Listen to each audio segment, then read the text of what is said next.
Thanks, Praveen. Since morning, there is so much emotion about automotive. I can't believe it.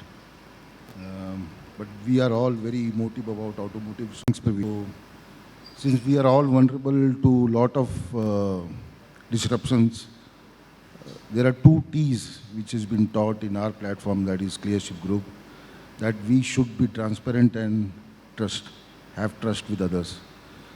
Until unless we are very transparent, we will not be able to come on a common platform and do some kind of a predictability regarding what disruption might come.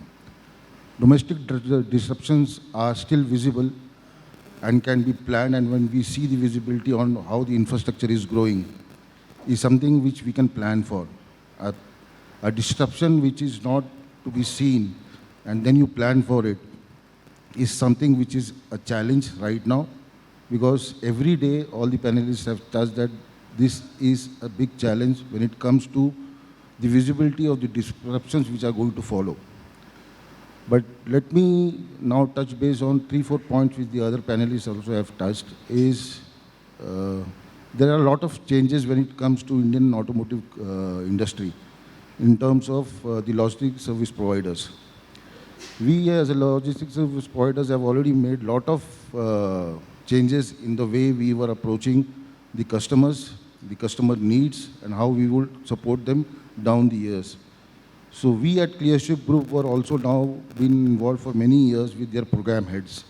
So when they were deciding their future supply chains, we were a part of it, and that's how we were able to make a difference in their upcoming supply chain, which was down the line. Clearship was one of the platforms which I started working recently, almost 5 years back, where I've been actively involved in their automotive vertical development.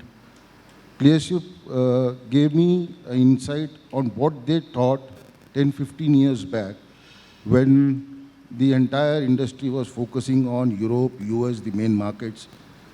They entered into a very difficult market called LATAM. And countries like Mexico, I heard somebody saying that they have big issues with Mexico.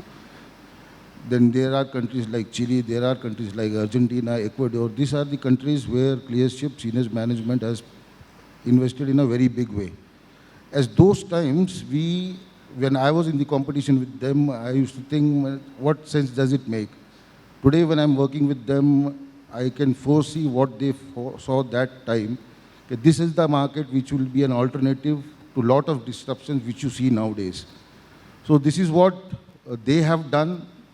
This is what the visibility we were able to give to a lot of our customers in all these difficult markets, not only in terms of enhancing our own employees in terms of their know-how of logistics, the dangerous goods, and so many other handling which Honesh just touched upon, but it was also on the international front where they foresaw that if some disruption happens, these are the alternative masks which the countries will be looking for. So they have invested very heavily on that, and this is what we have been also taught. And the last point from my side, predicting anything without the customer and the logistics having a trust and a transparency will be a challenge. The more we talk to each other, I think we'll have a better way forward. Thanks.